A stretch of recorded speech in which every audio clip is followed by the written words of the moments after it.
primeiro lugar, obrigado pela presença de vocês aqui na nossa exposição de Lise, Surf Skate.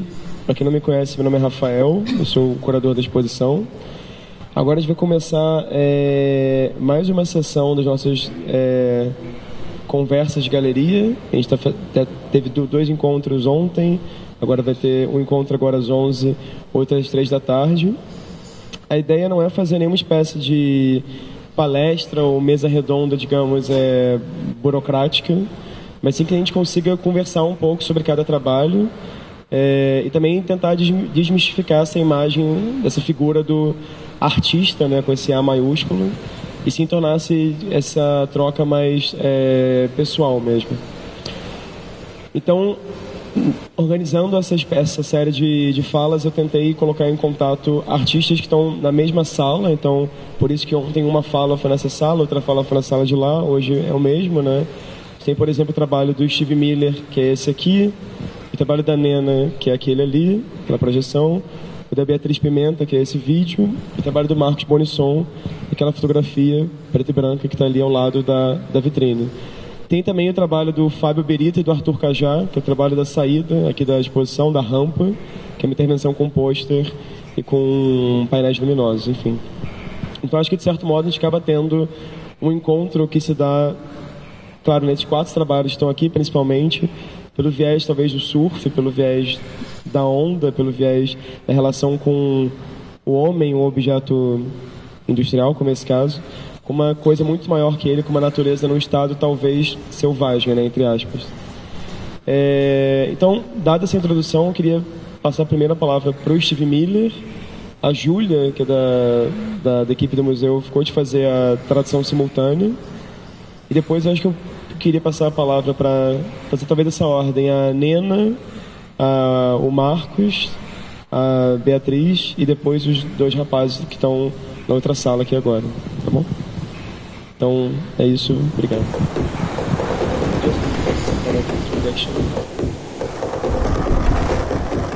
Ok. Meu nome é Steve Miller. Eu não falo português bem, desculpa. Eu preciso falar em inglês. And just briefly, I'm a surfer. I started skating as a kid. The first skateboard actually, I think is on display with the hard wheels. But something's happened with surfing where, the notion of this surfboard.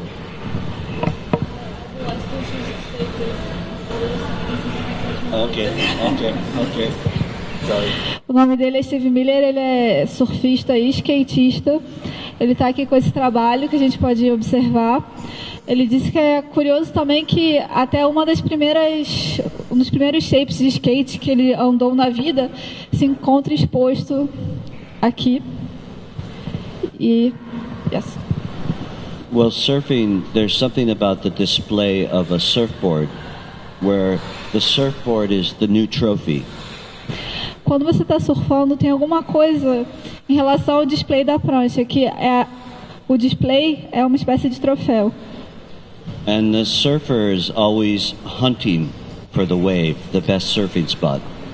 E os surfistas estão sempre caçando a melhor onda, procurando o melhor lugar para surfar. So we are all Neolithic hunters and modern hunters, and the hunt has changed from animal to the wave, but still nature. Então, o viés de caçador do ser humano se manteve, só que em vez de ser a caçada que existia na pré-história, hoje é uma caçada moderna, uma caçada pela onda. So, one of my ideas is that the surfboard is a trophy also shows the beauty of the natural resources of Brazil, at least in my work. O troféu que a prancha representa também mostra as belezas naturais no Brasil, no caso do trabalho dele. So I hunted in the Amazon in Brazil, and I find a jacaré. Então ele realizou uma caçada na Amazônia e encontrou um jacaré. E eu tenho certeza ele é vivo. Ele ainda está vivo, gente. And so I take my animal skin with the new technology of X-ray, and I try to make the new trophy for the modern world and an expression of Brazil. Então ele pegou um equipamento que é capaz de fazer o raio-x do animal, fez o raio-x e transformou esse num novo troféu do homem moderno. Eu acho suficiente. Então vocês querem fazer alguma pergunta? Sabe esses fósseis? There is a kind of fossil, né? In the northeast, né? Of Brazil, that you find the fish inside the stone. Do you know this? No, I don't. No, and the stone. Like a fossil. You cut fossil. Yeah, you cut the stone, and you have the fish or the jacaré, or that you can see the animal inside the stone. And your work remind me this. Oh, thank you for the prehistoric image. Boa ideia, obrigado. Não minha ideia. Sua ideia é melhor.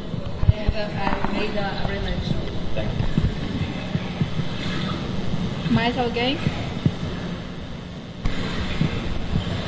When you realize that these work, or did you realize that this work has an art potential? I mean, was the way you see the shapes was already a way related to art for you, or these shapes were something that you found interesting and beautiful or intriguing, or just part of something that you always was used to see?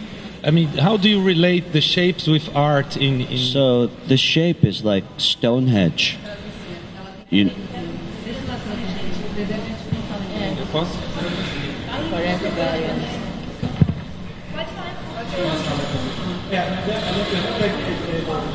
A minha pergunta tem a ver se essa visão que você, como a pessoa que fez o trabalho e que sempre conviveu com shapes de prancha, como é que você vê isso em relação à arte? Quer dizer, isso vir para um museu e estar com o tratamento de uma obra de arte. Como é que você pensava essas questões do seu trabalho nos shapes, a relação com a arte e a sua longa convivência com o surf e com o skate, esses shapes? So for me, the shape is like comes from the Druids, like from Stonehenge, the Druids. Então o shape para ele vem desde a época dos druidas, como era em Stonehenge na Escócia. And the surfboard is an icon now. So we have these ancient needs to show images, and your idea is beautiful that it could actually be the slice of, Paleolithic world. But I think there's something very historic, and for me it was very convenient that the shape of the surfboard fits an alligator really well. Então, as pranchas de surf tem uma história por trás delas, e a gente consegue perceber isso até pelas representações que a gente encontra na própria exposição da primeira imagem de prancha que foi feita em 1685. Então tem toda essa relação com o presente, passado, e o que ele disse foi que achou super interessante a sua ideia de remeter o que ele fez na prancha dele aos fósseis da pré-história, porque liga essa questão do moderno com o pré-histórico, e temos o troféu moderno dos tempos de hoje. Mais alguma pergunta? Obrigado, Julia.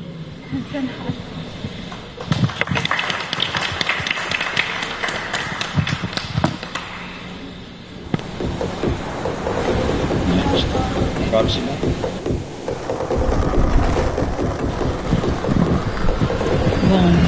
Bom dia. Quero agradecer ao Rafael a oportunidade de estar aqui compartilhando com vocês. Agradecer também a equipe aqui do museu. e a todos que estão aqui assistindo hoje a nossa conversa. O meu trabalho se encontra ali, a minha relação com a natação vem mesmo de uma prática que eu tenho como um esporte amador.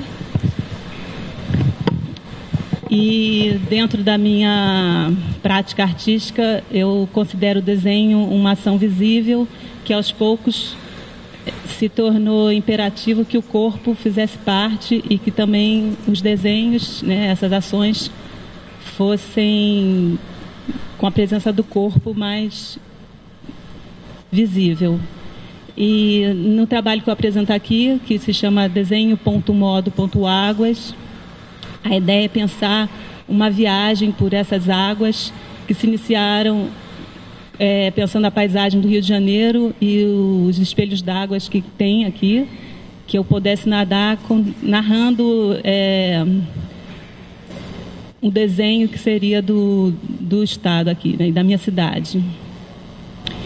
E essa relação coincide muito com a maneira como esse encontro de executar os nados e filmá-los com a história do skate, porque eu precisei de uma câmera que fosse à prova d'água e perguntando ao meu filho se ele conhecia alguém que tivesse uma, ele me indicou o irmão de um amigo que tinha uma câmera GoPro, porque ele é um skatista e como skatista em esporte radical, a GoPro é uma câmera muito utilizada e foi perfeita para minha tentativa de filmar essa paisagem que tem como referência a linha d'água, né, o olho de quem nada. E o que eu posso falar um pouco é isso. Eu acho que é legal que venham perguntas para a gente pensar mais sobre o que está aqui. Lena, aqui, oi. Mas conta um pouco como que é esse processo, porque assim, na verdade, em que ano você começou a fazer os nados? Qual foi o seu primeiro nado? Eu comecei a nadar em 2011, a filmar, né, os nados. Eu já nado há muitos anos, há mais de 15 anos. E a primeira ideia foi fazer mesmo essa paisagem do Rio de Janeiro. Eu comecei nadando a praia de Copacabana, a praia de Ipanema, a Lagoa de Freitas, a piscina do Parque Lage, o piscinão de Ramos. E isso foi me interessando poder fazer essas filmagens, e eu parti, no caso desse trabalho, para uma coleção, um pouco como foi conversado aqui ontem na mesa na roda das 6 horas, dessa ideia de que a gente trabalha com arquivo, né? No caso foi o Igor que levantou essa possibilidade de que ele usa muito os arquivos que já estão na internet, de imagens de outras pessoas. Nesse caso, eu coleciono as minhas próprias imagens e depois também trabalho com elas dessas maneiras que trazem outros significados, né? Os trajetos aqui, mais do que só a paisagem, é esse percurso que traz outros significados para essas imagens e paisagens também, cidades. E também o meu interesse é trazer para o lugar onde eu mostro os nados, convocar esse corpo que está ali, né? Essa sensação, esse estar na água, assim, a respiração, todo esse processo de quando você está imerso ali naquele ambiente. Mas na versão do vídeo que tem aqui não tem só a paisagem do Rio de Janeiro, né?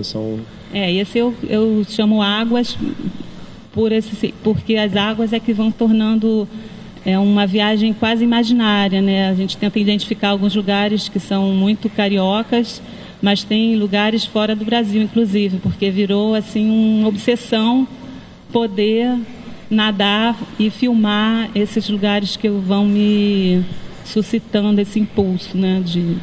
Esse eu tenho que nadar com a câmera. Então eu já tenho sempre o meu kit GoPro, maiô, óculos, para poder fazer esses registros e fazendo o meu arquivo e usar ele de maneiras diferentes e mostrar eles também da maneira que o espaço permite. Porque muito do seu trabalho, assim, a gente, enfim, se conhece, é amigo, conheço relativamente bem esse trabalho, mas tem muita relação com o desenho, né? Tem aqueles trabalhos, por exemplo, você faz aquelas linhas que você solta as fitas, o desenho vai, de certo modo, caindo. E você falou agora um pouco sobre desenho também, quando você começou a falar. Então, de que modo você acha que esse trabalho poderia se relacionar com uma certa ideia ampliada de desenho? O desenho imaginário, né, desses percursos que eu estou indo de um lugar para o outro, isso cria essa ideia de linha. E uma ideia que eu estou desenvolvendo agora, que está relacionada com a longitude, com essas localizações, porque já que eu sou da grafia, né, o desenho é gráfico, né, no caso seriam desenhos relacionados à geografia desses lugares, dessas paisagens. Então, eu estou pensando a ideia de uma longitude zero eu mesma, né? Uma longitude eu, porque a longitude você tem que saber um lugar de referência, que é o zero, hoje em dia é em Greenwich, e o lugar que você está e a hora de um com o outro combinada, você tem a sua posição em graus. E quando eu estou nesses deslocamentos na água, eu não estou criando um ponto de referência no mapa, né? O desenho não é um ponto, é uma linha, porque o corpo é mecânico, é fluido, ele vai e não fixa um ponto, mas ele escreve essas linhas. Então, nesse sentido também, o próprio braço, né, que risca e rasga a paisagem, a água, né? Essas fitas que você se refere também são um pouco esses rasgos de uma outra maneira. E eu relaciono com a minha prática, chamo de desenho por essa questão mesmo, né? De que eu penso a partir dessas inscrições e dessas grafias.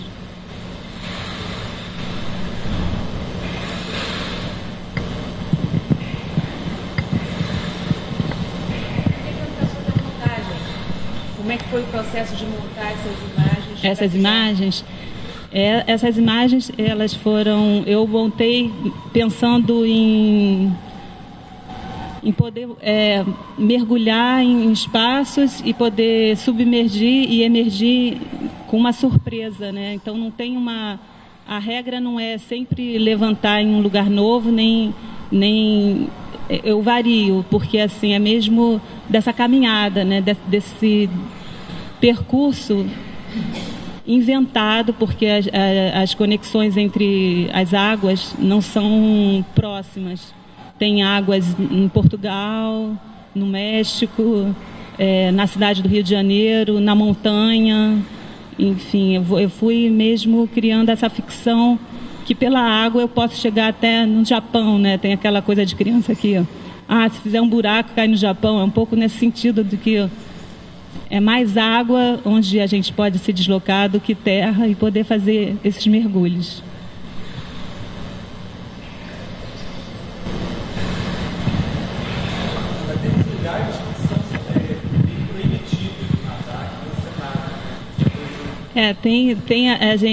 Se a gente pensar um pouco a ideia do surf e do skate, esse risco, né, esse desafio o tempo inteiro do corpo e da vida, né, porque a gente vê aqui coisas incríveis que realmente tem que ser bem corajoso. No meu caso, o risco que eu estou correndo ali, estou numa água, claro, né, tem vezes que eu realmente me vejo numa situação que a minha determinação em fazer a tomada assim, imaginada na minha cabeça e sair nadando me coloca assim, às vezes eu demoro mais a voltar do mar de volta para a areia. Se tem uma correnteza, alguma coisa, tem que voltar a ter um autocontrole, que até o Igor falou, né, que ele faz apneia, essa tentativa de você também lidar com esses medos. E tem a questão mesmo da salubridade de algumas águas que eu já nadei, assim, do risco da saúde, né? Não é só de vida, mas é por um outro lado, né? Assim, a Lagoa Rodrigo de Freitas, o Piscinão de Ramos, tem lugares que realmente, Praia do Flamengo, quer dizer, são lugares que as pessoas, mesmo a piscina do Parque Lage, tem gente que, como aquilo é muito imundo, assim, tem um pouco esse risco.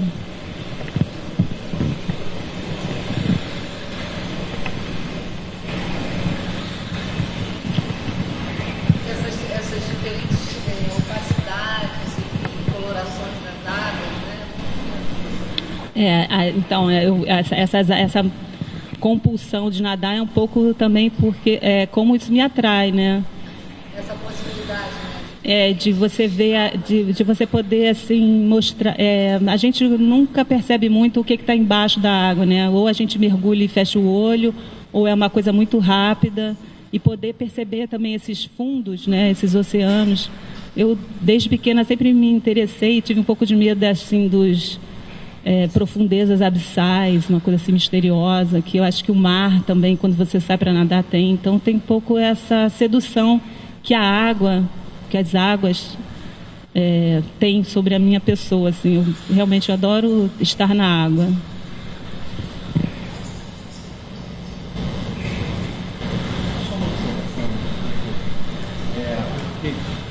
Eu fiquei fascinado quando eu vi o vídeo da Nena, porque a época que eu estudei no Parque Lage, final dos anos 70, essa piscina era simplesmente impossível de você encostar um dedo. Era tão imunda. E quando eu vejo assim as imagens da Nena, é quase você tem uma transparência, é carimbenho, e você falou da insalubridade, mas está bem mais limpo, né? Essa nova gestão lá da Cláudia, nos últimos anos tem tido um cuidado. É verdade isso que o Marcos está falando, porque antes ela era assim verde, né? Uma água assim pouco.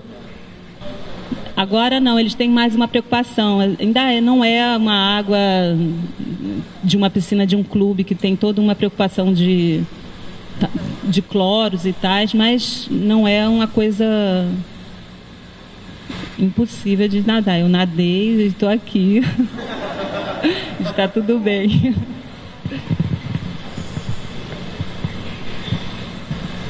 Acho que tá. Então agora.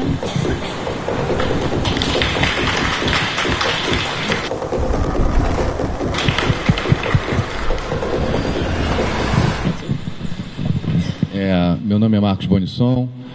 Obrigado ao Rafael e a toda a turma aí do Mar pelo convite. E eu queria falar um pouco desse trabalho, especificamente como essa imagem foi feita, e também depois do trabalho de uma forma geral. Essa foto que está em exposição, ela faz parte de um livro, um projeto iniciado em 1997, que foi publicado em um livro intitulado Arpoador. E esse trabalho, ele tem diferentes desdobramentos. Ele é um trabalho que tem muito uma relação com a minha infância e descoberta do corpo, desde muito moleque, pegando onda no arpoador aos 12 anos, e depois como uma visão de artista já num espaço específico que eu acho absolutamente, talvez meu lugar favorito no mundo. Essa foto aí, ela foi feita com uma caixa estanque num dia do arpoador de ressaca. E eu tô de costas para a pedra, swingando, subindo e descendo. E numa dessas descidas, a imagem foi feita, tanto é que eu estou abaixo da onda e eu não tinha muita ideia do que realmente estava fazendo, porque você não tem controle exato do que você vai ver. E depois que eu percebi que essa imagem líquida, ela é quase sólida, inicialmente foi a coisa que me chamou a atenção, assim, eu falei, puxa, isso é uma topologia. E a topologia do arpoador é um ponto de partida também, junto com o corpo, em todo o livro do arpoador. Ou seja, quer dizer, há muitos trabalhos que são intervenções da topologia do arpoador de diferentes formas, e há também todo um bloco feito relacionado ao corpo.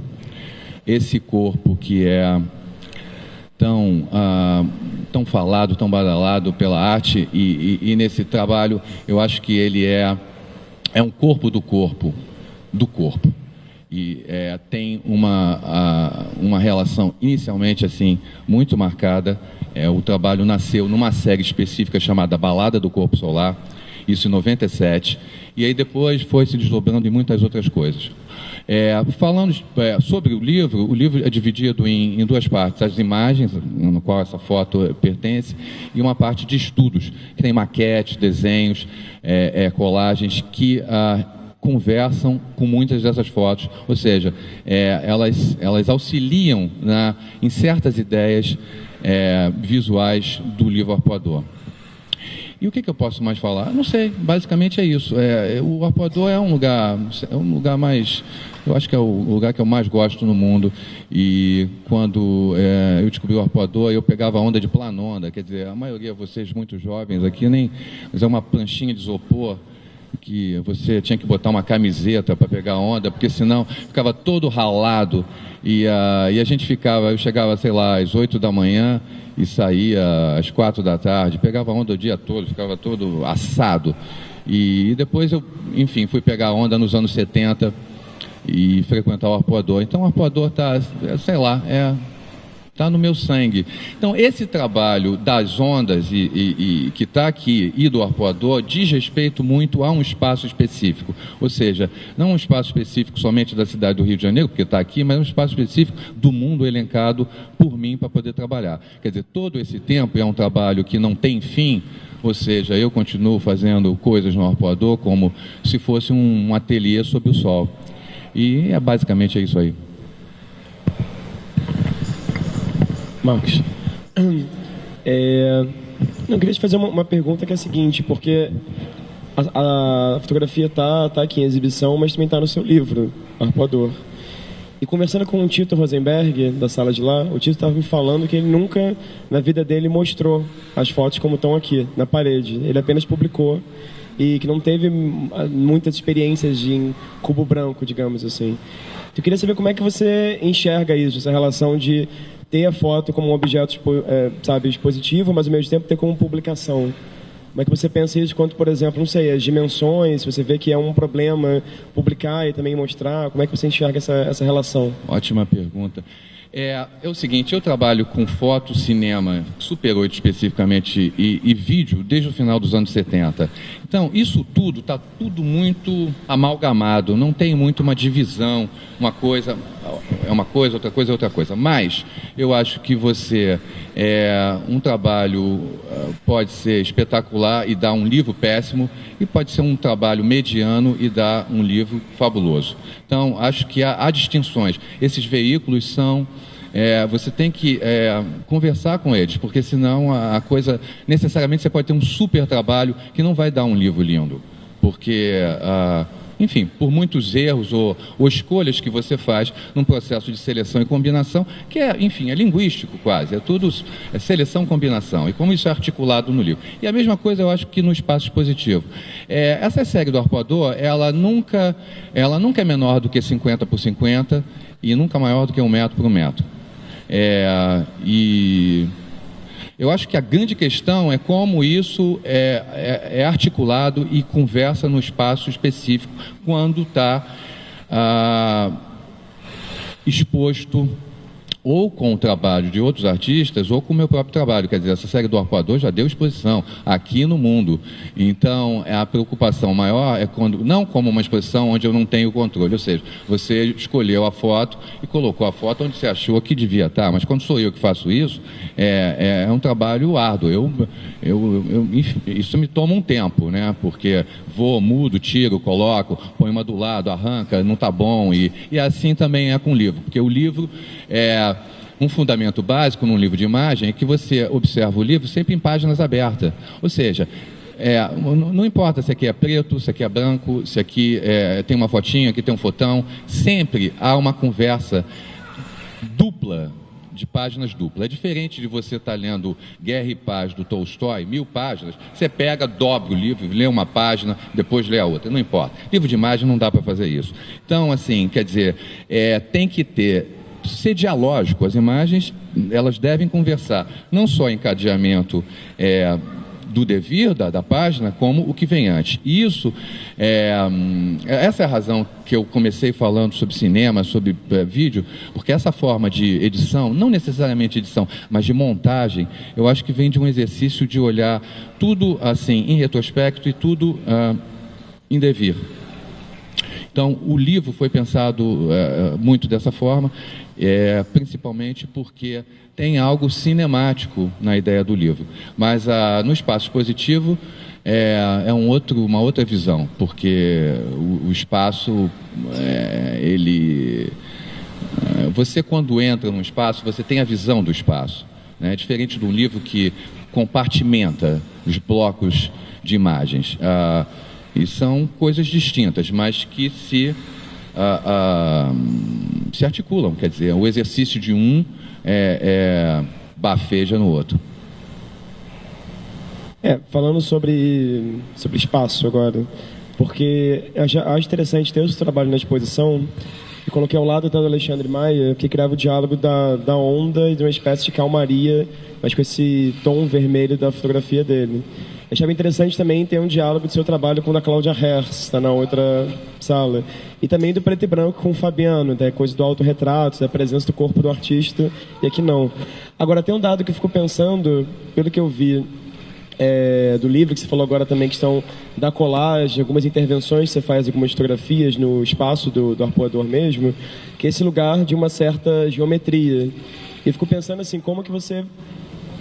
Diferente, por exemplo, de um pintor, vou dar um exemplo assim, extremo, concretista, né, que poderia controlar supostamente geometria dentro do seu espaço de criação, como que você controla, ou como não controla, no caso, a geometria estando na onda, entendeu? Então, como é que se dá esse processo de construção de imagem que, na verdade, tem um universo ali te empurrando e acaba sendo uma junção de um acaso, de uma sorte, de um encontro do clique com aquela configuração. Diferente, por exemplo, do caso do Fabiano, porque no caso aqui ele tem a arquitetura supostamente estática e o corpo dele que tem um movimento. Então, dependendo de como ele clica, o corpo dele vai estar de diferentes modos. Enquanto no seu caso, é como se o concreto estivesse em movimento e o corpo também. É uma outra configuração nesse sentido. Aí não sei se você poderia falar um pouco sobre isso. Isso é muito bacana aí de você ter observado. O seguinte, eu não tenho controle nenhum quando eu estou dentro do mar, e nem quero ter controle. Essa foi a última parte do livro, as fotos dentro do mar. Quer dizer, eu gosto de nadar, vou arpoador, mergulho e tal, mas nunca fiz isso.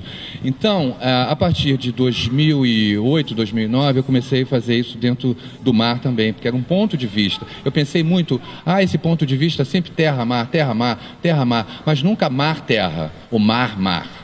Então, a ideia, já pensando no livro, já no final, assim, mais de quase perto do livro, foi ter esse ponto de vista. Mas o ponto de vista não era, na verdade, é o ponto de vista do corpo. Porque quando você está dentro do mar, o que acontece, eu estava ouvindo a Nena falar, é contingente, né? Existe uma série de coisas que acontecem ali, principalmente quando você está... Para todo surfista, quem pega onda, quem nada no meio de ondas, você não tem um controle total. Não é como estar dentro de uma piscina, que você fala, vou até lá, vou nadar peito, cal, de costas, sei lá. O mar, ele mais ou menos te comanda. E por conseguinte, a imagem que você gera dentro do mar é uma extensão disso, é um prolongamento disso. Isso é uma coisa. A outra coisa, quer dizer, eu acho que é a minha relação não com concretismo, mas talvez com neoconcretismo, né?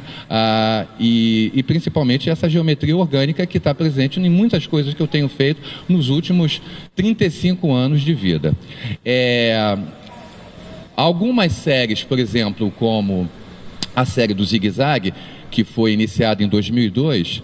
na areia do arpoador e depois se expandiu para outros lugares, acho que é um caso bem específico. São 8 segmentos de bambu com essas linhas, é um dispositivo bem rústico, que ele é disponibilizado sempre inicialmente numa linha perpendicular ao horizonte. E aí tem as ondas, né? Tem a sístole e tem a diástole, né? Que faz parte dessa pulsão, desse respirar, que invade o zigue-zague, às vezes, ou não, né? Então, uma das imagens iniciais do zigue-zague é uma espuma que toma o zigue-zague, assim, então, quer dizer, tem uma geometria, mas também tem um acaso. A outra tem uma outra série que está inserida no livro, a série do Contornando Poças. Das minhas caminhadas no arpoador, há muitos fenômenos que acontecem que você também não tem controle. E aí é mais uma tentativa de você chegar com a sua, enfim, a sua humanidade, digamos assim, e se relacionar com algo fenomenológico, digamos. A chuva, por exemplo, um pé d'água. Quando chove muito no arpoador, aquela pedra fica toda, ela faz pequenas poças de água doce. Aquilo me fascinava. Pelo próprio sentido da impermanência da água doce diante de um oceano de água salgada. Uma coisa subjetiva, mas aquilo, enfim, mexia com a minha cabeça, sei lá, talvez até com a libido. Então eu comecei a trabalhar em contornar essas poças, né, enquanto existia água, porque depois a água evapora ao longo do dia e a poça está seca. E ali também, de certa forma, quer dizer, é uma circularidade, mas é uma circularidade que remete à ideia de uma geometria talvez possível de ser dialogada em controle humano, a topologia, humano-geografia. Então, eu acho que existe essa coisa que não é, eu não diria dicotômica, mas ela é dialética, basicamente, entre a geometria e certamente que você, até onde você pode conversar em controle e também coisas que você absolutamente não tem controle nenhum e nem quero ter, é contingente, apenas uma situação é arquitetada para que isso possa acontecer. E se não acontecer também, está tudo bem. Não sei se deu para elucidar aí, mas essa... Mais alguém? Obrigado.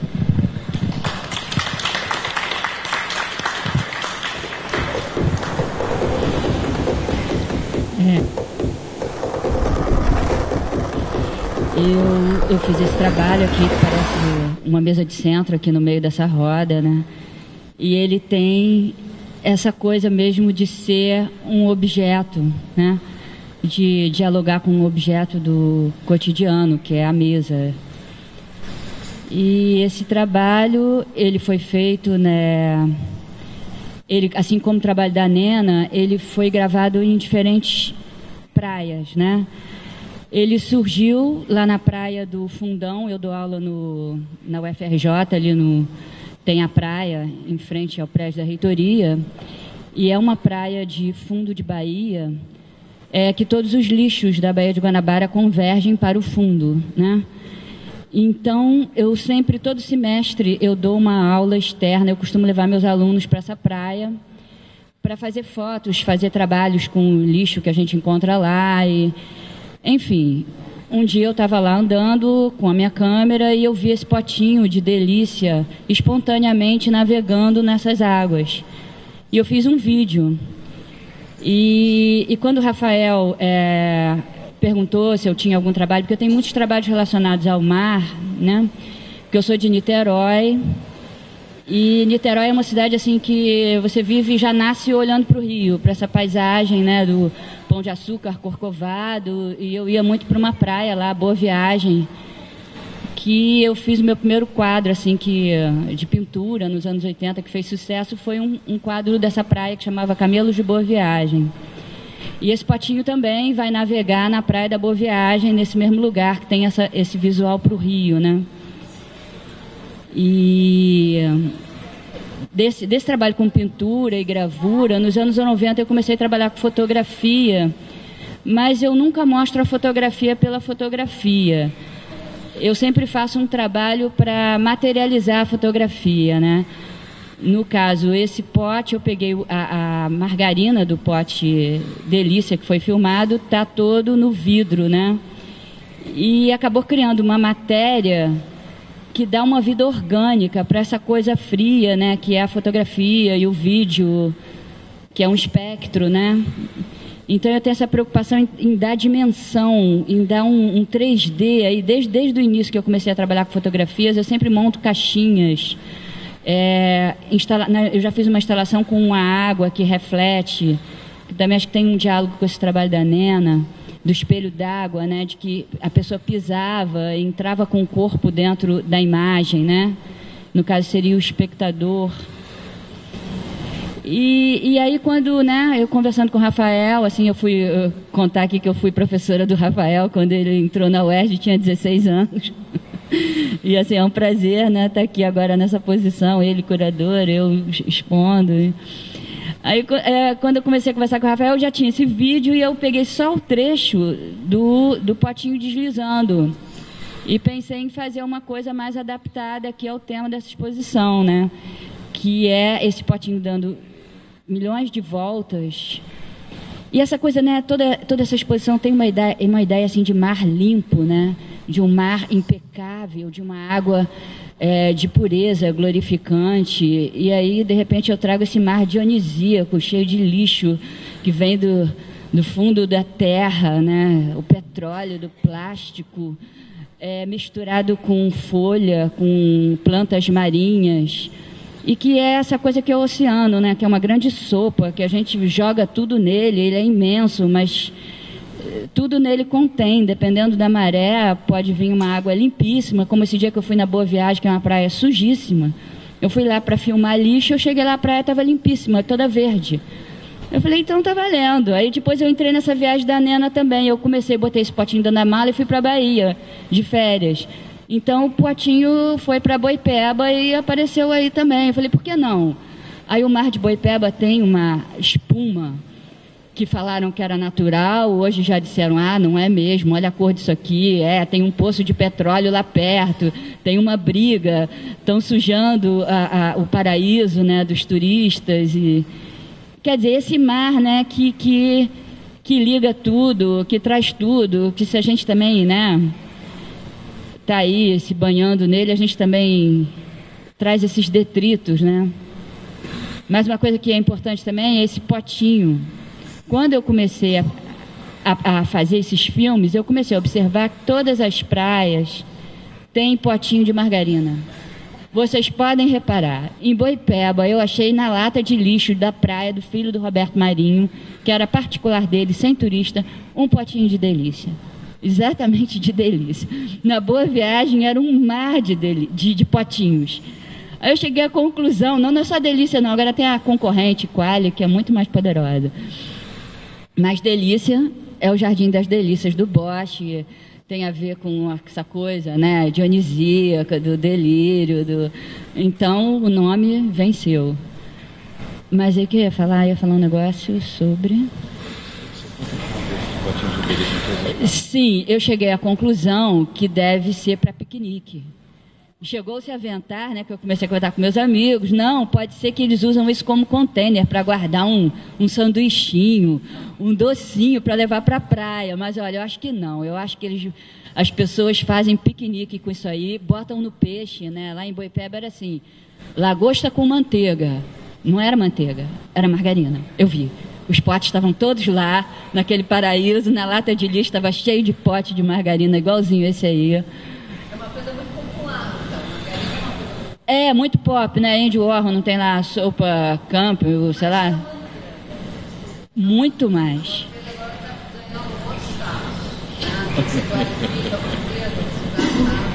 Entrando na nova era, saindo da margarina, passando na manteiga, já teve umas verdades assim, dizendo que a margarina não dá colesterol, já foi provado que é mentira, e manteiga dá.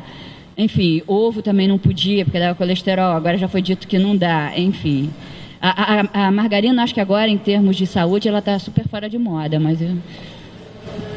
Inclusive porque esse troço não apodrece, eu testei isso e ficou fora da geladeira, e 2 meses e não aconteceu nada, ela continua do mesmo jeito. Ela é meio de plástico, como a embalagem, ela... Se fosse manteiga, já estaria rançosa. ela virou uma geleca, uma meleca. Hã? É tinta, sim. É muito sensorial também, essa superfície, assim, mesmo que ela esteja por baixo, ela tem uma aspecto sensorial, deslizante. E quando eu trouxe para cá, aconteceu esse fenômeno de ficar muito mais transparente, talvez por causa do ar-condicionado. Eu não consegui descobrir, aconteceu em 2 dias. Quando eu fiz, ficou todo amarelinho. Ela secou, talvez. Pois é, mas em casa não aconteceu isso. Eu acho que tem a ver com o ar. O ar refrigerado daqui é 24 horas. Bem... É isso, né?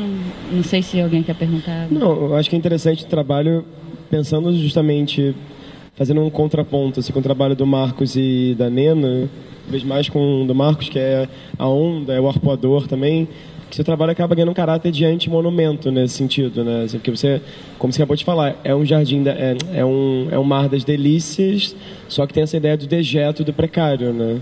E aí, claro, quando você cria esse objeto, você passa a margarina no entorno, e todo mundo que vem aqui ver o trabalho imediatamente se abaixa e cheira para ver se é a margarina mesmo ou não. Eu vi várias crianças fazendo isso ontem, na montagem a gente fazia isso o tempo inteiro. Ganha uma outra potência nesse sentido, né? Assim, é interessante isso. Sem falar também que lembro quando você estava fazendo o movimento de passar a margarina, a gente ficou até brincando, tinha um quê meio de um expressionismo abstrato, a gente falou até aqui na hora, né? Sim. E como, claro, também a ideia da onda e dos deslizes, e também como que fica um caráter meio que é um vídeo, mas pode ter a ver com pintura também, que também pode ter a ver com o movimento do pincel e o próprio movimento da margarina sobre essas superfícies variadas, dessas águas variadas, né? Não? Sim? Uhum, sim. Até, né, quando eu comecei a fazer isso aí, que eu sempre tive essa fama assim, eu sou muito barroca, né? Porque eu não consigo deixar as coisas vazias, eu nunca fui minimalista, né? Tenho que confessar. Então, quando eu começo a fazer as coisas, eu tenho até que me afastar do objeto, que senão eu vou estragar, entendeu? Porque eu continuo. Então, essa coisa de ir passando essa tinta é legal, essa tinta que é a manteiga, né? É legal que ela, depois eu posso limpar, né? Primeiro eu encho, assim, aí dá aquela coisa da história da arte, né? De quem fez pintura, estudou pintura. Primeiro é Pollock, depois aquele Ritter, aquele que joga com rodo, que pinta com rodo, né? Essa coisa toda, quando eu fui aplicar a manteiga nesse vidro, eu fiquei lembrando, né? Tem até um trecho de um filme do Pollock que ele pinta no vidro, né? Que o vidro é uma coisa muito atraente, assim, para você deslizar a tinta, né? A gravura, né? A tinta da gravura a gente mistura no vidro com a espátula. O vidro porque é a superfície mais lisa que tem, então é a coisa que mais desliza, que mais escorrega, né?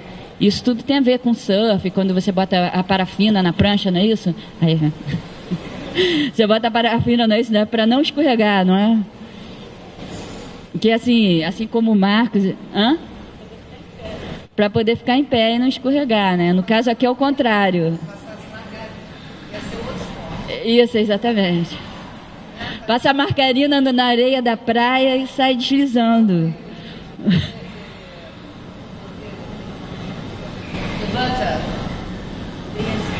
on the surfboard in the shade. Butter in the shade. It will be another sport. The opposite. Você falou essa coisa do preenchimento, você meio barroca nesse sentido. Você falando isso, eu já tinha um pouco essa sensação, me lembra também um pouco aquele preenchimento que o Boyles faz naqueles espaços urbanos, e de repente ele joga gordura, né? E você aqui com a tua margarina está também preenchendo uma parte do trabalho com a gordura, né? E me remeteu um pouco a esse trabalho. Legal, bem lembrado. Realmente eu não tinha pensado nele, né? Mas ele tem aquela história do feltro, né? Da gordura que cura, a banha. Tem a ver, né? E assim, eu acho que isso me atraiu bastante, essa ideia de botar a margarina, porque ela vai dar essa coisa orgânica que a imagem, né, como eu falei no início, não tem. Então eu acho muito fria. E eu acho que passa bem a ideia, né? E é verdade mesmo, essa margarina que está aí é a que saiu de dentro desse potinho que eu guardei na geladeira. E assim porque dizem, né, que artes plásticas tem que ter uma verdade, mas é verdade mesmo.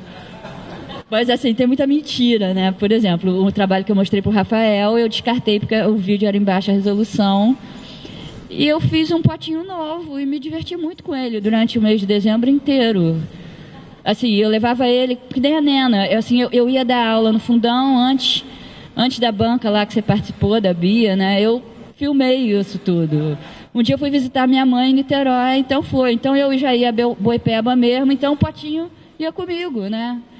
E eu acho que essa coisa da gente que mora no Rio, nessa cidade de praia, está presente na vida da gente, no cotidiano, né? Essa ida à beira do mar, né? Essa coisa.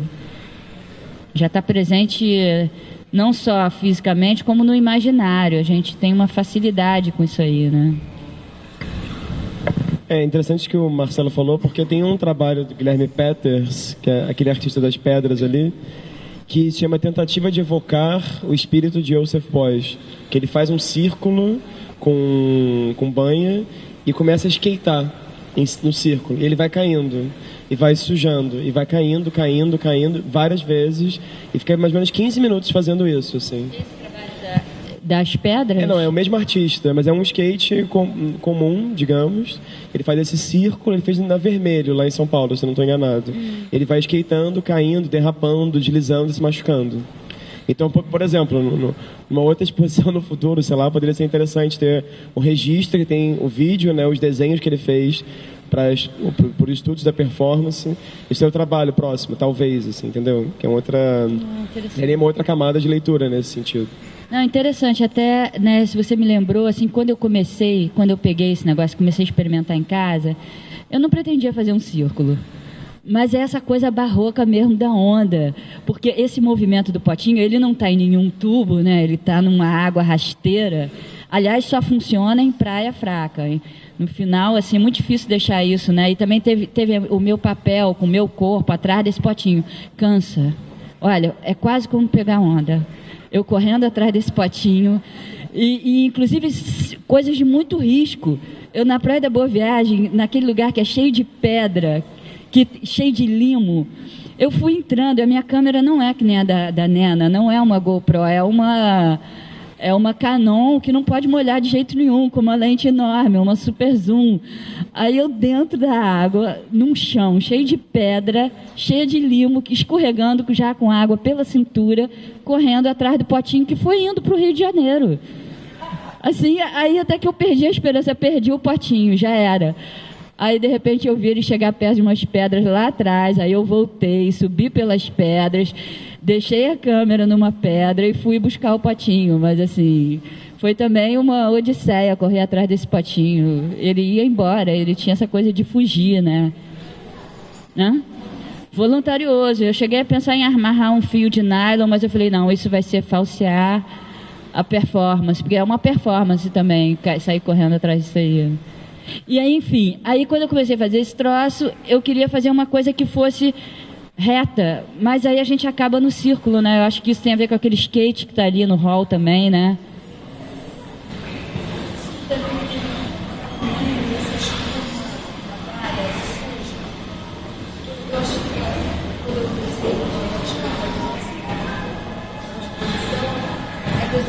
Eu acho que dialoga muito com a coisa da maré, do mar, desse roda-moinho, da correnteza e dessa espuma amarela que a gente vê em todo lugar que a gente fala, ai, você vai viajar e você fala, e essa espuma amarela, ela é horrorosa, ela é poluição geral e a gente não entra, né? E essa espuma aí é de Boipeba.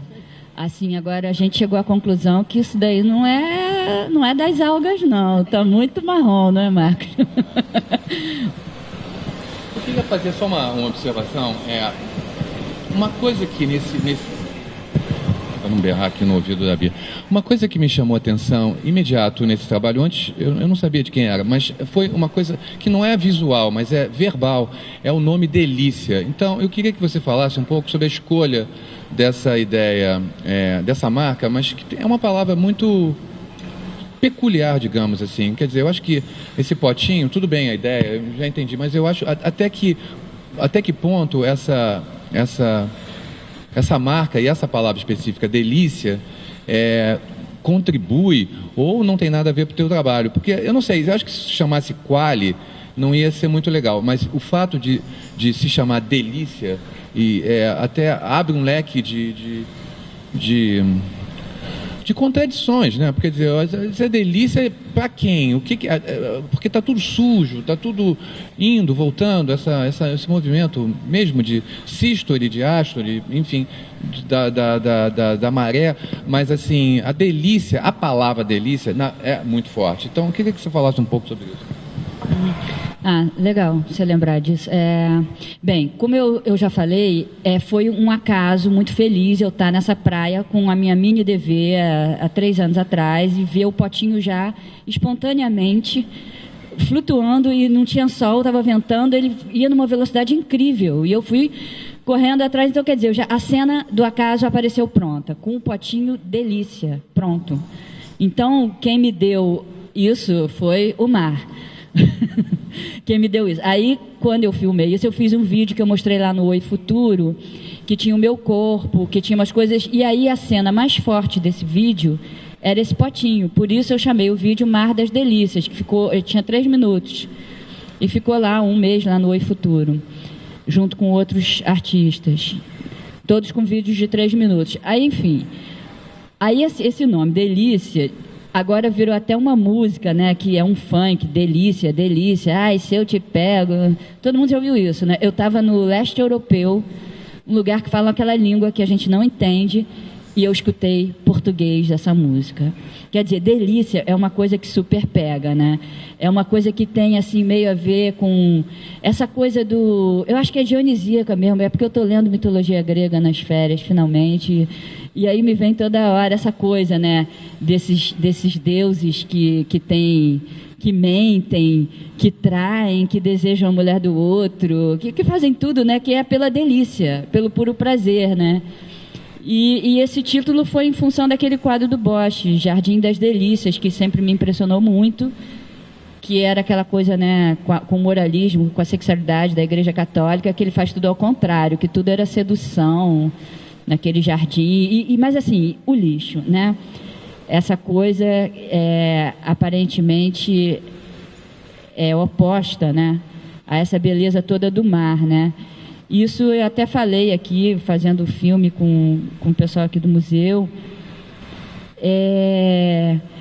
Essa coisa de repente, eu prefiro ir, eu gosto de andar nessa praia, porque ela tem assim um inventário da nossa sociedade. Todo esse lixo que aparece no fundo da Bahia, ele é como se fosse um lixo arqueológico da nossa cultura, né? É o que vai ficar, esse monte de porcaria de plástico.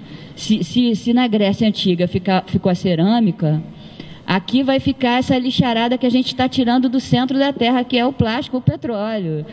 E a praia é um mar disso, né? Então, ao mesmo tempo, o que me atrai nessa praia, além dessa arqueologia, é a solidão, né? É uma praia que quase ninguém vai. Então, é um espaço que você tem, inclusive o apelido lá na escola é Búzios. Tipo assim, vamos tomar uma cerveja em Búzios. Porque é um lugar que é uma paisagem que é bem aquelas praias de Búzios que eu gosto, a Tartaruga. Só que você olha para a água, eu só molho o pezinho, entendeu? Porque não tem jeito para fazer esse troço, então eu molhei até o joelho, porque correndo atrás do potinho. Existe essa coisa, esse lugar de meditação sobre o que é essa nossa sociedade contemporânea, né? O que a gente faz, o que a gente produz, o que a gente está fazendo, o nosso diálogo aí com a natureza, sem querer levantar uma bandeira ecológica. Eu digo que eu gosto de passear nesses lugares. Às vezes eu prefiro um lugar assim do que uma praia cheia. Que Ipanema domingo eu prefiro ir a Búzios, entendeu? E tá sozinha numa praia cheia de lixo do que estar numa praia entupida de gente, com água aparentemente limpa. Respondi? Perfeitamente. E fora que você de utilizar com controle, que é o que se faz no surf e no skate, é uma delícia. Com controle, né? Eu acho que o controle que eu tive com esse potinho é o mesmo que um surfista tem. É um controle descontrolado, né? Temporário, né? Como o Rafael escreveu, que eu adorei, assim, que sempre leva à queda. Foi um surfista que escreveu aquilo no seu texto? Essa parte dela a parte superior é do alto, fala que os livros que você controla, você se apaixona. Eu não controlo essa condição. A parte da queda Aí você se apaixona, mas a parte da queda que é a melhor de todas, porque a queda, né, como é que você fala? Você fala com as palavras bonitas. A inexorável queda, não...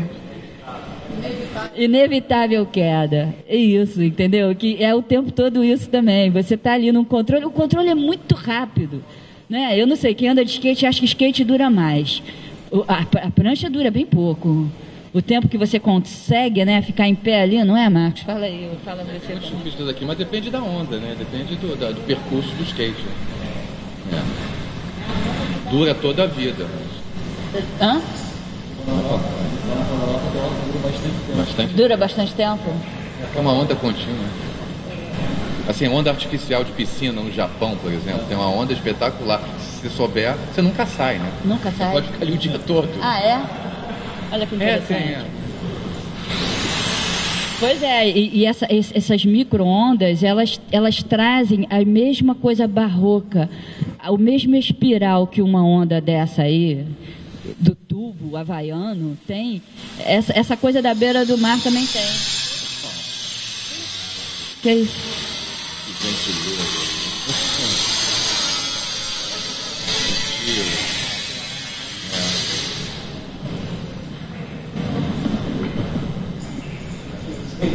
Esse problema é sério.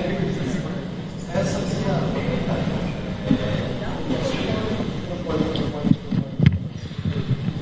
depois da gravação. Só uma dimensão que o título evoca, eu não sei se isso também estava presente no pensamento quando você deu esse título para a obra, é a questão da ironia, né? Você chegou a pensar que esse título era irônico e você quis causar um efeito de ironia, enfim, nas pessoas?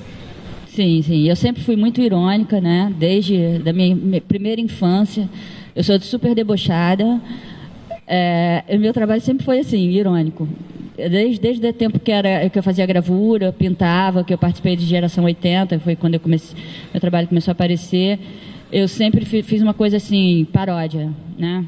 Dessa vida cotidiana, dessas verdades racionalistas. Eu sempre trabalho nessa onda. É completamente proposital. Obrigado, Bia.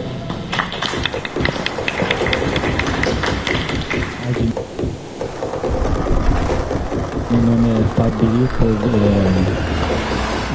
eu vim apresentar aqui um trabalho que eu fiz com o Arthur Cajá, que é na descida ali da rampa do corredor. E o nome do trabalho se chama Transição Mar, que é uma linha imaginária de dois skatistas descendo a rampa ali e fazendo a transição, né? Os personagens têm o ápice da manobra e a gente tentou resgatar, tentou congelar esse momento e a gente expressou isso na parede, né, com os personagens. E a cultura do skate tem muito isso, de dois skatistas estarem fazendo a linha de manobras. E quando o Rafael convidou a gente para fazer esse trabalho, eu achei que teria tudo a ver ali na descida da rampa, porque ali tem um corrimão e o skatista manobra em cima do corrimão também. E, bom, a gente tem também uma coisa muito em comum entre eu e o Cajá, que é a cultura do poster art. A gente se conheceu na rua, colando o pôster, e a gente trouxe também essa nossa linguagem aqui para dentro do mar. E deixa eu passar um pouco aqui para o Cajá para ele.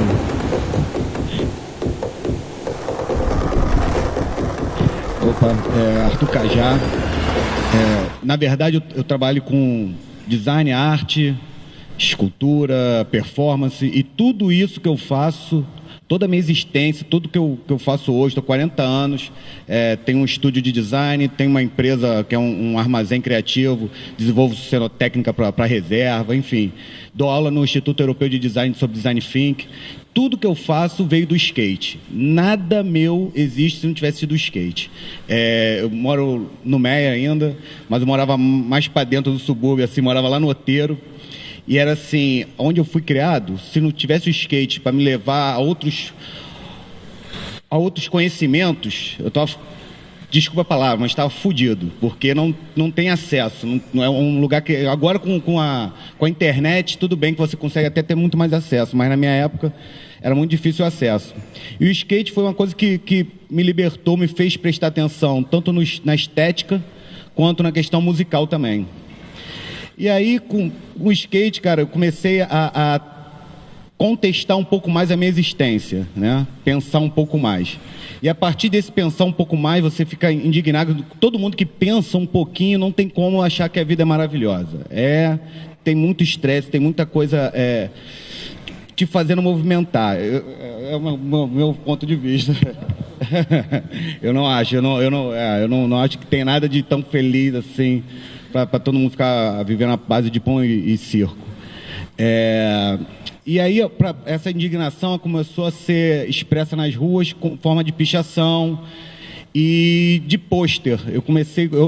O Birita é ilustrador, né? O cara ele trabalhou com o Ziraldo, tem um trabalho de ilustração fantástico. Eu não sou ilustrador, não consigo ilustrar, nem mal um palitinho. Então eu trabalhei muito com colagem, então eu fazia muito pôster de colagem, xerocava e ia para a rua para criticar alguma coisa que estava me incomodando. Isso lá na década de 80, finalzinho de 80, 90. E aí sempre de rolê de skate e tal. E em 2004 a gente se conheceu numa ação que teve no Brasil todo chamada Ataque Positivo, que era uma ação de pôster arte stencil que a Andréa May, lá da Bahia, organizou, junto com o Carlos Contente. E a gente começou a colar junto e percebeu que a gente tinha muita coisa em comum, desde dos anseios da vida e das perturbações, quanto principalmente o skate. O skate te dá uma visão diferenciada do universo, né? É essa arquibancada que o Rafael projetou para cá, que é uma área para o cara mandar uma manobra de curb, de corrimão, rampinha. Então, o skate tem essa visão diferenciada, te faz perceber um pouco diferente, ver outras camadas. E a partir daí a gente começou a trabalhar junto, fazendo uma interação entre os nossos trabalhos e dando um rolê de skate. E quando surgiu essa oportunidade de vir para cá, nada mais natural do que a gente trazer o nosso rolê que a gente já fazia naturalmente, tanto na rua quanto de skate, assim, né? Para cá, para as paredes do mar. E essa questão de transição é muito disso, da passagem, além da passagem da exposição para fora, a transição remete também à transição de skate, de manobra e tal. E a gente buscou ali expor tanto ideias mais pensadas, que são os pôster art, são as ilustrações maiores, quanto a coisa mais visceral, que foi o grafite, a intervenção e o vandalismo que a gente praticou ali nas paredes. Fala aí. Bom, então a gente tentou recriar um pouco essa estética da rua dentro da rampa, trazendo a colagem, a pichação, e a gente teve aquela ideia também de fazer os personagens projetados da parede, com a iluminação, para mostrar o ápice da manobra, né? Como se o momento, como se fosse fotografado aquele momento da manobra, a gente recriou no desenho. E do lado de fora também tem um box, né? E também é muito comum o skatista vir da marquise e dropar para a calçada, fazer esse salto, né? Então a gente juntou as duas linguagens e tentou mostrar essa linha imaginária de dois skatistas manobrando para fora do mar, aqui, né? Da área da galeria. A série que eu botei, é legal que vocês têm como ver legal um trabalho do outro, né? Um é bem ilustrativo e o outro é mais... Então, assim, a parte do trabalho que eu botei lá, que é o Skate Birds, na verdade é uma série que eu faço em relação ao skate, a liberdade que o skate te dá, a voar, a alcançar sonhos, a ter uma liberdade que o capitalismo consegue te massacrar, fazer você comprar tudo, fazendo você transformar tudo em produto. E o skate tem isso, o skate te iguala. Uma vez, eu me lembro, não vou esquecer nunca, eu estava sempre com a galera dando rolê, e um amigo meu tinha viajado, ficado um ano fora, aí voltou, falei, qual é, burguesão? Ele falou, burguês é o cacete, eu sou skatista, porra. E é isso, o skateboard te nivela igual a todo mundo é o cara que saca a manobra, o cara pode ser um mendigo, susto, um cara tá ali mandando bem no skate, cara vai ser respeitado, vai ser considerado pela galera, e eu acho que isso falta um pouco na humanidade, respeitar você pelo que você é, não pelo que você aparenta ser, pelo que você compra, pelo que você tem que possuir. Eu não quero possuir nada, eu quero ser tudo, cara, eu acho que skate tem isso, a existência de atitude HC, hardcore, né? Bom, ali falando sobre os posts que eu apresento na rampa, tem uma série que eu fiz inspirado no Kate Herring, que saiu na época na Pense Skate, acho que foi em 2007, né? Então, eu tinha recebido o convite do Cajá, era editor, né? É editor ainda. Sócio. Então, eu criei essa série do skatista manobrando, e também tem o cachorrinho, inspirado num pôster clássico do Kate Herring, também de 3 olhos. E o pôster que está lá fora tem um skatista eletrizante, assim, como se ele tivesse, assim, né, bem radical, né? Adrenalizado. E bom, é isso. O skate tem essa atitude de chegar e colar o post na rua, e essa mensagem toda da intervenção que a gente fez é essa união dos dois skatistas amigos descendo, brincando, se divertindo. E eu estou super feliz aqui de ter participado dessa exposição, Bruno. Só falar mais uma coisa. Eu também eu tenho um projeto chamado Fuso Coletivo, que também eu trouxe uns trabalhos dele que a gente postou aí, porque o Fuso Coletivo, até o Birita já fez uns trabalhos. O Fuso Coletivo sou eu, Luciano Cian, e a gente tem a proposta de sempre trabalhar com uma galera diferenciada junto, até para a gente aprender um pouco mais sobre outras técnicas. Um foi o nosso grande parceiro Birita, fez o Trama Urbana, né? E aí eu trouxe para cá o Gigante Acordou e o Psique de Eros, que são 2 ações urbanas também do Fuso Coletivo, que tem muito a ver também, que não deixa de ter a ver com a questão do skate, a questão do pensar um pouco mais do que só passar pela vida, sabe? Um pouco de reflexão sobre os momentos que a gente passa e o que a gente quer realmente. O Gigante Acordou fala muito disso, depois de muito tempo o povo abriu os olhos para a política, né? E aumentou de novo a passagem, né? Mas o pôster critica muito isso, das pessoas terem atitude de ser mais politizada e ir para a rua, falar, né? Reivindicar. Alguma questão aí, alguém? Vocês estavam falando da linguagem, da coisa do post e tal. A gente tem um lambe que está lá fora, mais alto, tá bom? Um lambe que está lá fora do André, né? E o de vocês aqui dentro. Assim, eu queria que vocês falassem um pouco desse movimento de repente, entrar no museu, ter uma diferença, uma característica estética bastante diferente entre o trabalho do André e de vocês. Queria que vocês comparassem um pouco, talvez. Cara, eu acho que quando o Lambe está aqui dentro de uma instituição, foi o que eu estava comentando com ele, eu acho que chancela a mensagem. Sabe qual é? Ela dá uma... A rua cada vez mais é cheia de comunicação, nem sempre tão inteligente, nem sempre provocante, nem sempre buscando uma evolução, né? É muito comercial, muita coisa largada, muita coisa estética só para ser bonita. Então, quando você busca ter uma mensagem, você está dentro de uma instituição que chancela essa mensagem, é legal para validar e fazer umas pessoas que querem vir pensar, porque a pessoa que vem para o museu, ela já vem com uma predisposição a se inspirar, né? Ver coisas legais e tal. E quando você tem essa mensagem aqui dentro, ela é mais bem aceita, ela é mais valorizada para quem recebe, entendeu?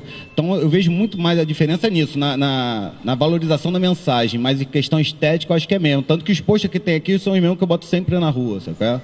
Tem muita diferença nisso não. Para mim é um pouco diferente porque aqui a gente tem uma coisa legal, né? A gente está colando no lugar que já foi autorizado, e na rua é diferente. E tem intervenção do guarda municipal, que pode chegar e mandar tirar. E tem isso, o público, a gente está colando, as pessoas já estão perguntando o que é isso, né? Já estão consumindo a mensagem ali na hora, né?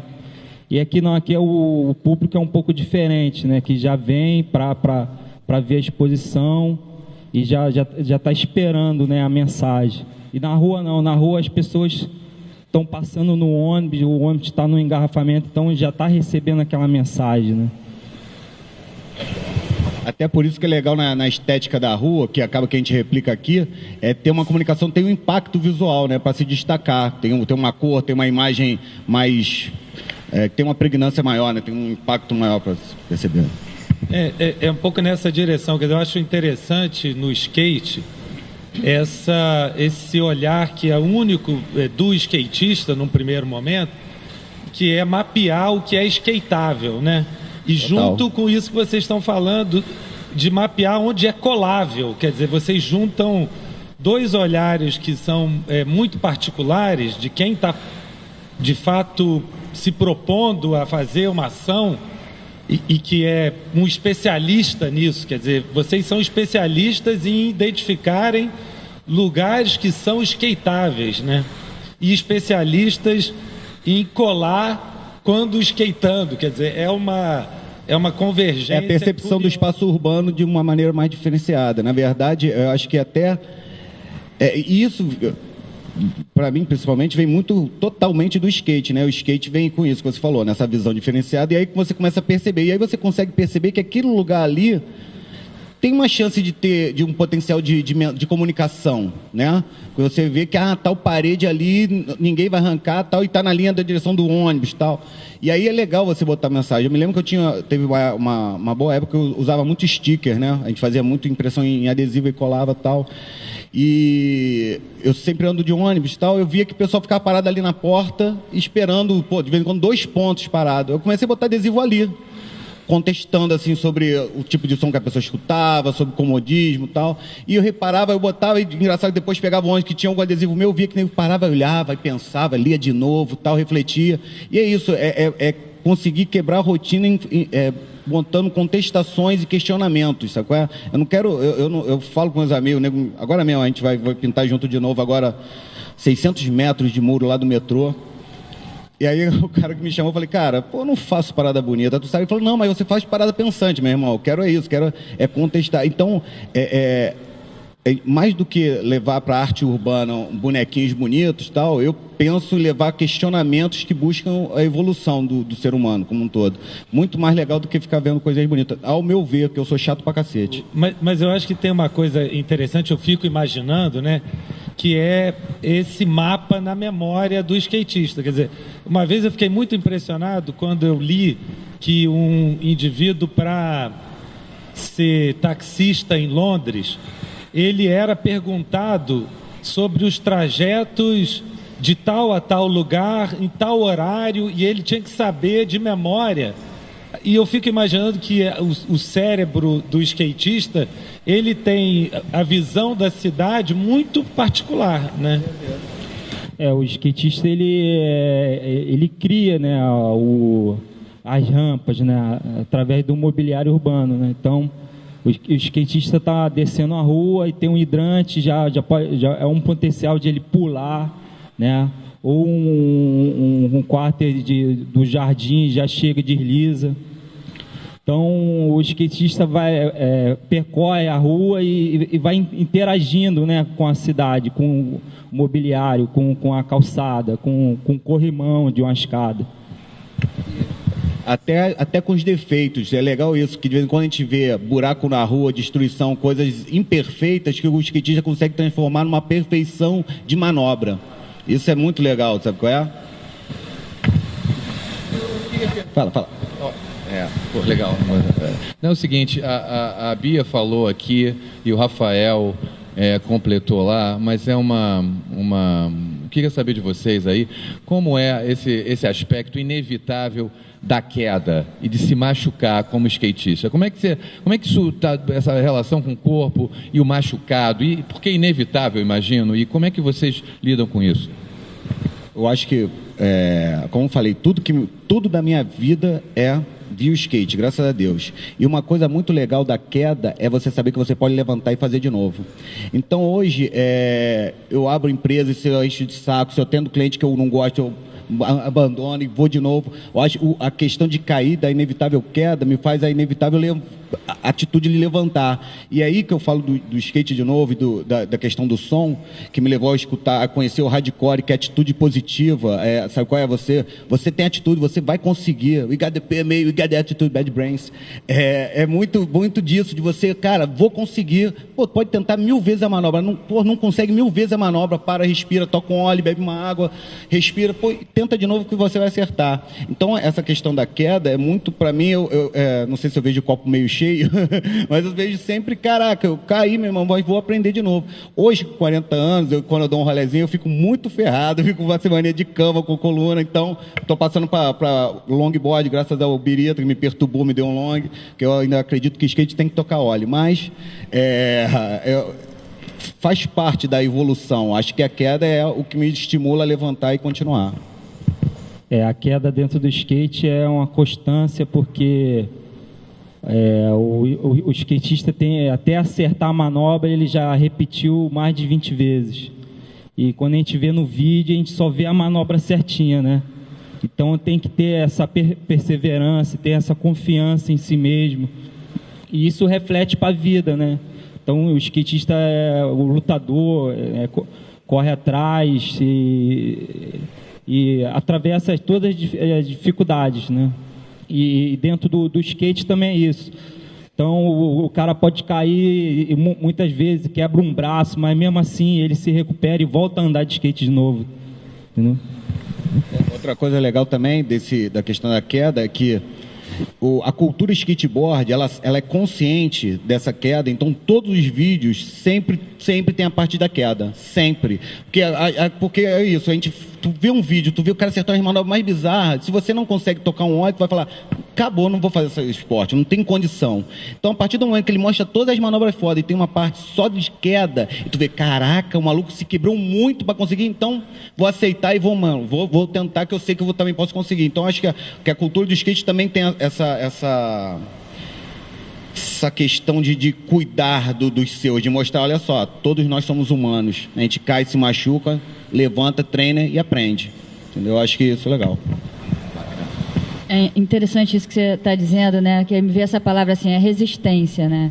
Porque o skate, ele é uma cultura de resistência social, né? Porque ele é uma coisa, é uma prática democrática, né? Que você se apossa do espaço da cidade, que é um espaço público, mas que parece que tem dono, né? Porque teve um cara, esqueci o nome do artista, né? Que fez as fotos da Praça 15.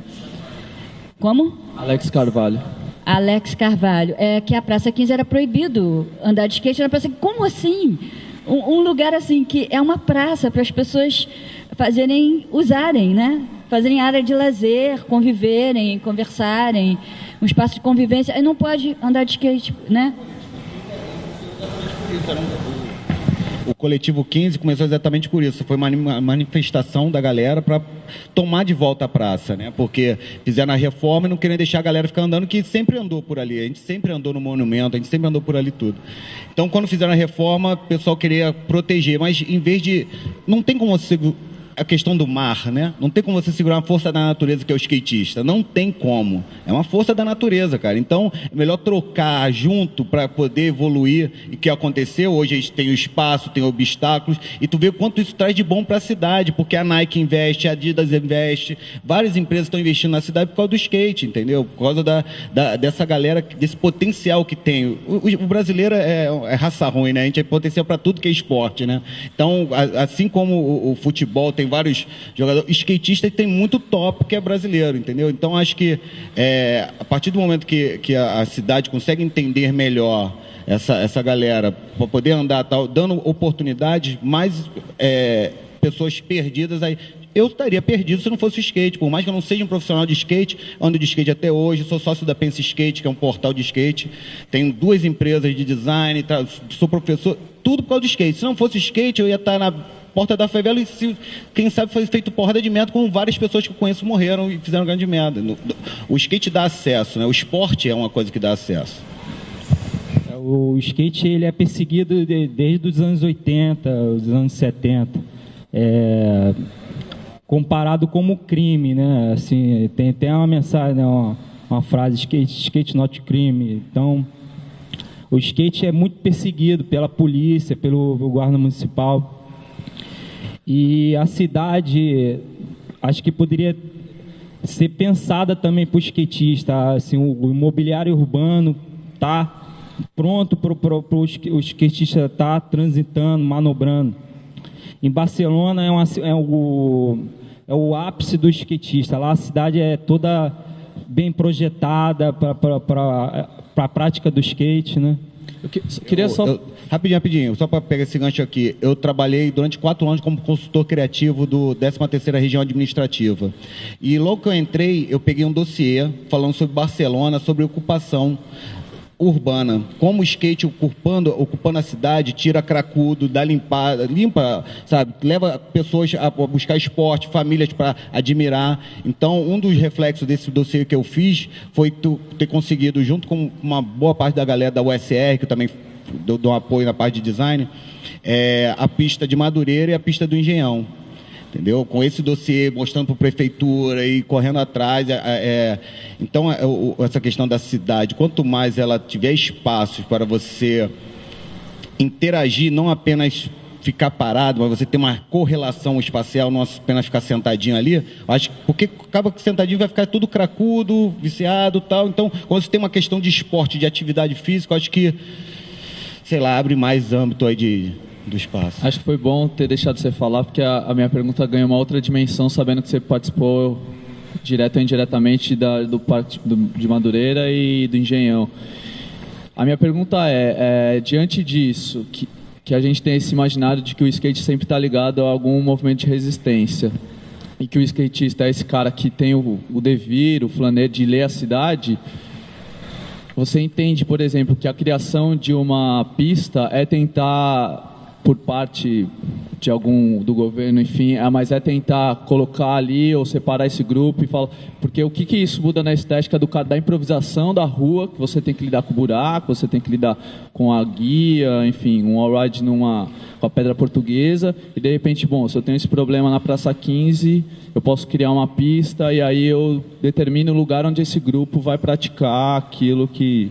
Não, eu vejo menos como campo de extermínio, na verdade. Eu vejo mais como criando quadras para o cara treinar. Eu vejo muito as pistas de skate. O skate, como eu falei, é uma força da natureza. Eles vão continuar. Pode ter 1000 pistas, mas se tiver uma escadaria maneira, o nego vai pular. Se tiver um corrimão bom, o nego vai mandar um grind. Então, acho muito mais essa questão da pista ser uma área... entendendo que a nossa cidade tem muitos skateboarders, sabe? A galera anda bem, a galera está despontando cada vez mais no cenário internacional e nacional. Então, quando você dá pistas para eles, dá possibilidade de treino mais sério, entendeu? Então, eu vejo que vai ter agora, daqui para frente, vai ter gerações que vão nascer e já vão ser profissionais com 12 anos e ganhar grana e viajar o mundo com o esporte, sabe? Coisa que antigamente não tinha, porque não tinha como você praticar. Entendeu? Só a não ser pista de madeira e tal, mas não tinha uma área assim... Você acha que as pistas contribuem para uma profissionalização do esporte? Com certeza. Profissionalização e evolução mesmo, de tipo, ter um oververt em Madureira, cara. Na minha vida eu nunca ia imaginar que ali em Madureira tem um oververt para nego treinar. Sabe? Então, hoje tem muito acesso. E é uma faca de 2 gumes, né? Porque tem muita... eu acredito muito no skatista que vem da ânsia de transgredir e andar de skate. Tem aquela galera que é skatista que é moda, né? Tá na TV, tá cada vez mais. Tem um trabalho aqui atrás que fala, né? Corporate Drinks, Energetic Drinks, Skill, né? Tem uma brincadeira que o skate... É do Cesper, né? Esse daqui é uma maluco de skateboard, do Garage Force, irado, banda do cara. Mas é isso, é visceral, é raivoso, é agressivo, é atitude skate. Então acho que, tirando esse boom que está tendo nesses últimos anos, assim, que já teve na década de 80 um boom do skate, onde matou o skate muito, só sobreviveu mesmo, porque a galera realmente é muito visceral. Eu acho que a questão das rampas está ajudando a profissionalização, ao mesmo tempo que também vai gerar um parque ali para quem que não é skatista mesmo, o cara que tá dando, então compra um skatinho, vai andar ali para brincar, vai brincar de skate, depois vai parar. Então acho que é um espaço válido, entendeu? Até porque, como eu falei, não vão deixar de andar na rua. Legal. Bom, eu acho também que humaniza muito o espaço, né? Traz pessoas para frequentar aquela área. Na Praça 15 está tendo show também à noite. Então, aí integra, né, a galera andando de skate, a galera que curte música. Então, tem uma ocupação daquela área que antes do skate era ociosa, tinha drogado, assalto. Sim. Isso, Economia criativa, né? Eu não sei se vocês lembram, mas para mim essa coisa da pista é interessante porque eu sou paulista e eu acho que a única vez que eu vi o skate sendo arma política ou de campanha foi quando o Jânio proibiu totalmente o skate em São Paulo. Assim, não era, você não pode andar aqui, você não pode andar de skate na rua, né? E a Luísa Erundina pega o skate como principal tema da campanha para dizer, minha primeira ação enquanto prefeita, ela nunca fez absolutamente nada pelo skate a não ser permitir que o skate voltasse. E eu lembro da capa do jornal, se não me engano, o Estado de São Paulo, com a Luísa Erundina em cima do skate. Ganhei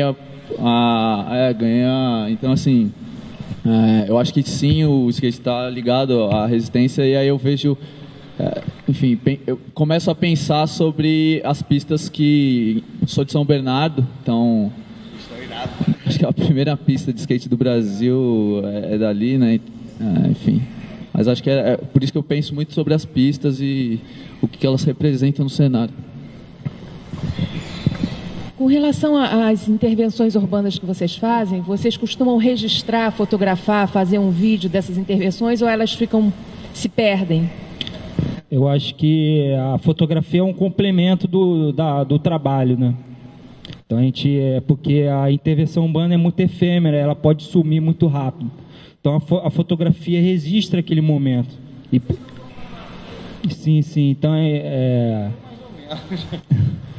porque ou a pintura, a Conlube vem e apaga rapidamente, ou tira o pôster. Então a fotografia chega para esse momento para registrar aquela ação, né? E ou a gente chama um amigo para acompanhar, ou a gente vai revezando, né, e registrando ao mesmo tempo a ação. Mas é muito importante, sim, a fotografia. Assim, como normalmente eu boto muito pôster, muito assim, questão de contestação, de revolta e tal, alguns eu boto foto, alguns eu acho que acaba sendo uma ação meio... eu me aproveitando de mim mesmo, entendeu? Aproveitando do que eu realmente quero fazer de uma forma diferenciada. Tipo, quando eu boto foto e posto no Facebook da vida, eu não, sabe, não sei se eu estou conseguindo te explicar, mas o que eu acho é o seguinte: quando eu sou visceral, eu não posso ser racional. É uma questão dos muitos eus que tem aqui dentro, que quando eu quero fazer e quero realmente passar uma mensagem mais real, mais...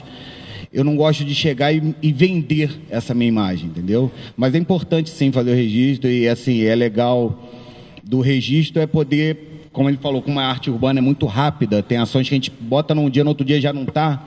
Quando você consegue registrar e postar, você também passa a mensagem para mais gente. Tá? Mas é um equilíbrio.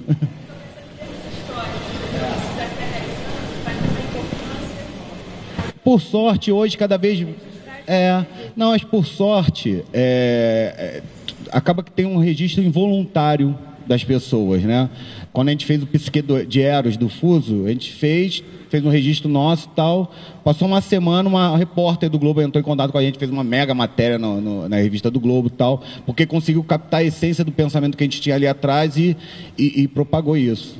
Então, acho que, assim, em questão de registro, acaba que vai acontecendo, até porque, como o moço que estava falando, que estava aqui, ele estava falando ali de perceber o espaço urbano, a gente bota lugares estratégicos, onde a mensagem é realmente percebida e a gente sabe que ela vai ser, além de ser percebida, vai ser reverberada, sabe?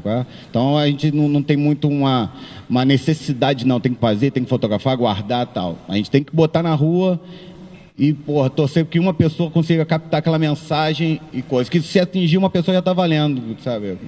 Pelo menos eu acho isso. Então eu queria agradecer a presença de todos vocês aqui, também agradecer assim pessoalmente terem topado participar da exposição, obrigado mesmo. Então lembrar que agora às 3 horas a gente vai ter uma outra conversa de galeria na outra sala, tá certo? Então obrigado, boa tarde para vocês.